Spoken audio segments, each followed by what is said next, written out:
Hey, what's up? Jacob, the Prepper's Bunker outdoors. Typically I am outdoors, but tonight I am in the pit sewing, making rifle slings and lanyards for Blade Show, which is coming up in a couple days here. So, by the way, if you see me at Blade Show and you want a lanyard, hit me up. You don't have to be my friend, you don't have to know me or anything. Just be like, hey, you got any more of those lanyards left? If I have one, I'll give you one. Anyways, we're here to talk about ARs just real quick. Usually I'd be on the range or in the woods if I was talking about this. But I recently had a discussion with the marketing guy at Keltec about partially about the RDB and why I didn't recommend one. It wasn't because the RDB.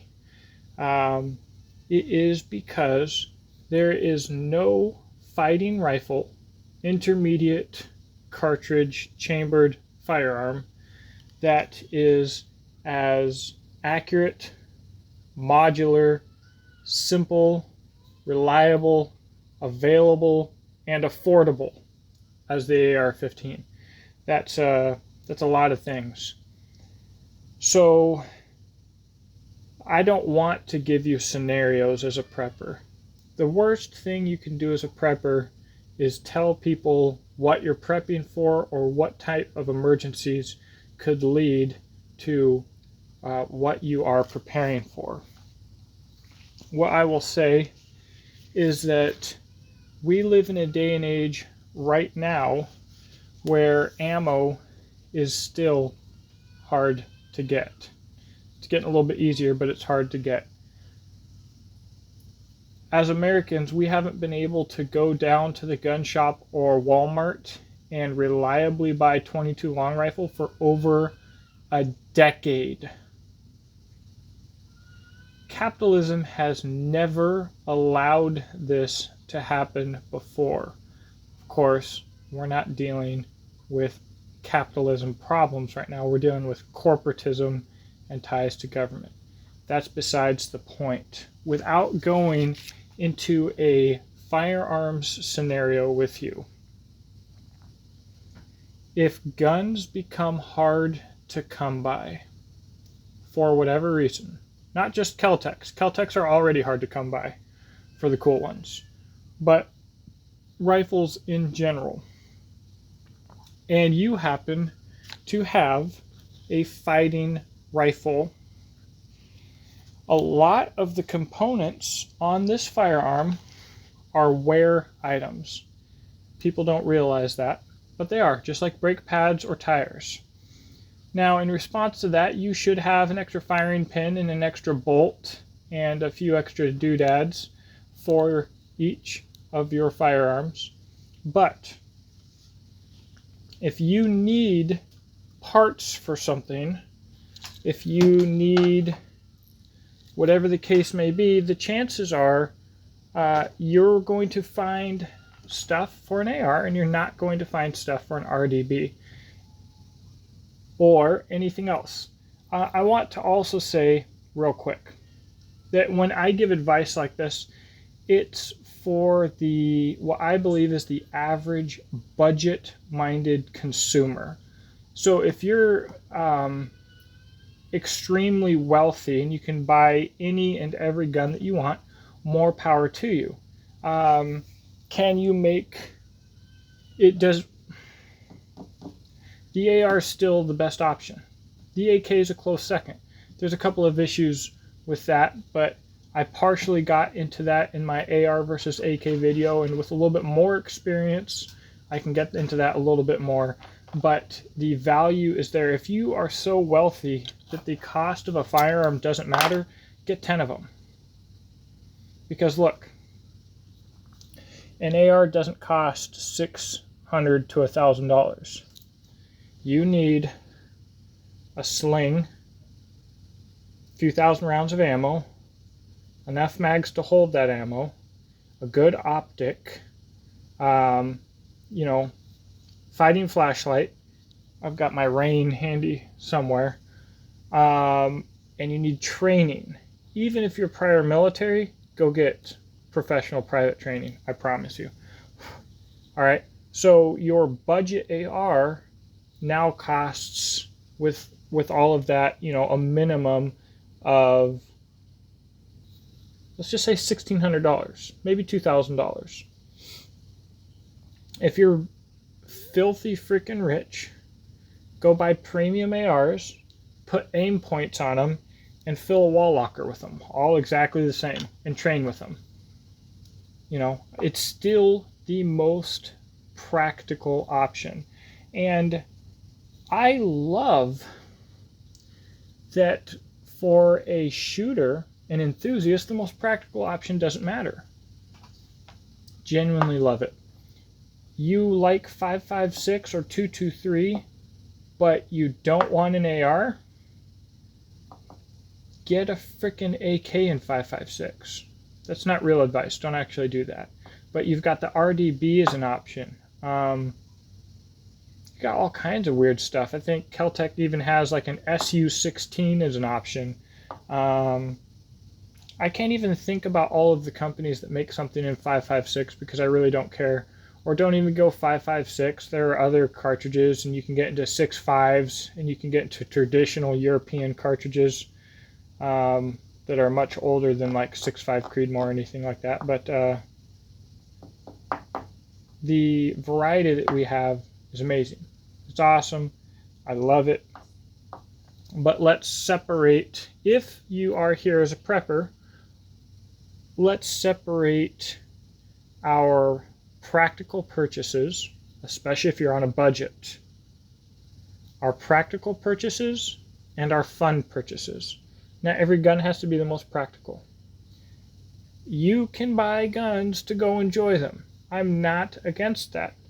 But if you ask me, what is the most practical fighting rifle? The answer is an AR-15 in America. An AR-15. It's at this point such an easy statement to make that it really shouldn't even be controversial. When it comes to bang for the buck, if you want something, you know, if you want a good AK, I'm starting to be afraid that you're going to have to look at Occam Defense or something like that, because I'm not happy to say it, but I keep seeing what should be good budget American-made AKs failing. Everybody talks about the AK will never fail, it's so reliable. Go on an AK forum. They freaking fail left and right. And I'm afraid that there's a possibility that the age of not being able to look at an AK without tripping over good quality comm block AKs is over. Anyways, I'm telling you, as a combat vet, as a guy who seeks private training and personal betterment, education, knowledge, wisdom, as a guy who's trying to become better and to prepare, specifically prepare as a Christian for the things that are coming, you know, it is the time to have a fighting rifle, a fighting pistol, to have the classes to learn to use them, to share the information, and to make practical, prudent decisions first. I've basically sold all of my toy guns. And, you know, I'm getting to a point where maybe I'll get a couple more toy guns. But like 2 years ago, I started the Call to Patriot series, I think it was, because I saw how cheap everything AR had gotten, and I knew the bubble was about to burst.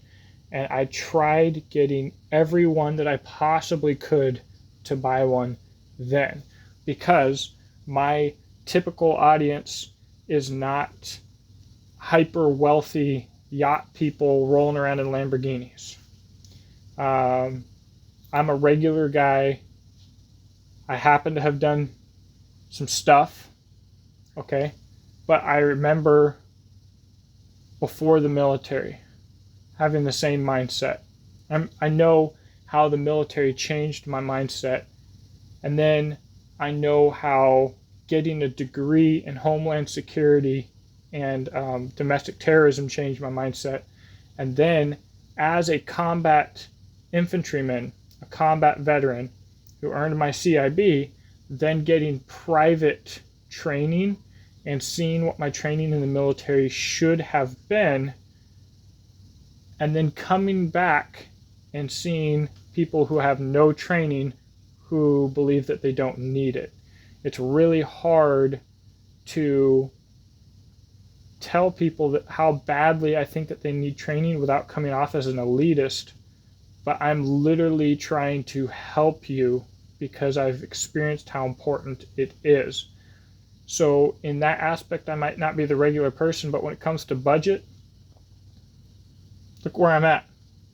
It's freaking late at night. I'm at a sewing machine getting ready for a trade show. Last weekend or the weekend before that, I was at a trade show. 2 weekends before that, I was training. And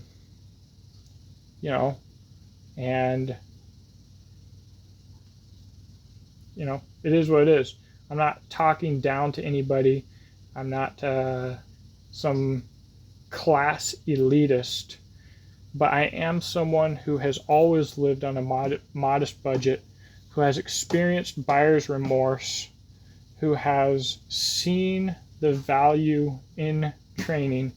I guarantee you that 90% of the people that watch this channel would have more confidence getting into a gunfight than me. And I've been in gunfights. More confidence that their draw would come out perfect and they'd get their sights on somebody and smoke them. It's the whole Dunning-Kruger effect.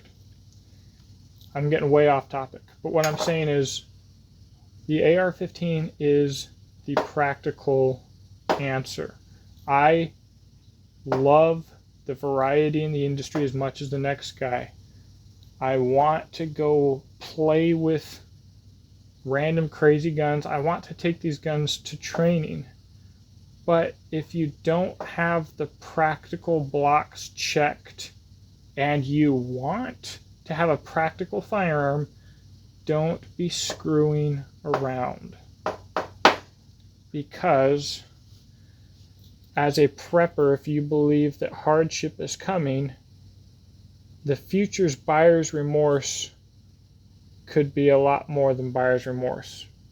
If you made a stupid decision and you base that decision on something stupid. And I'm telling you, everybody right now is marketing stupid things to you to take your money. They're not necessarily marketing to the hyper rich guy rolling around in a Lambo. He's going to buy whatever he wants anyways. The money is in the numbers. You get rich selling cheap stuff to peasants and livestock. It's easier to sell 1 million things for $1 than it is to sell one thing for $1 million. So, as the person on a modest budget who's probably got more minimal experience, you are the target of the marketing. You are the one who can't afford to make foolish decisions. And so am I. So, there you go. Buy a doggone AR-15. Buy ammo, buy mags. I don't care if you don't buy a sling from me. Buy a sling. Walk with your gun. Buy a backpack. Walk with your gun. Take a class. Walk with your gun. Go shoot. Learn these things firsthand. Start building up some experience before it's too late. You don't have to join the military to have a decent head on your shoulders, but you need to get some experience. All the knowledge in the world won't give you the wisdom that you have to earn. I guess this just turned into a rant. Thank you for watching. Let me know what you think in the comment section below. I'm always fairly active down there.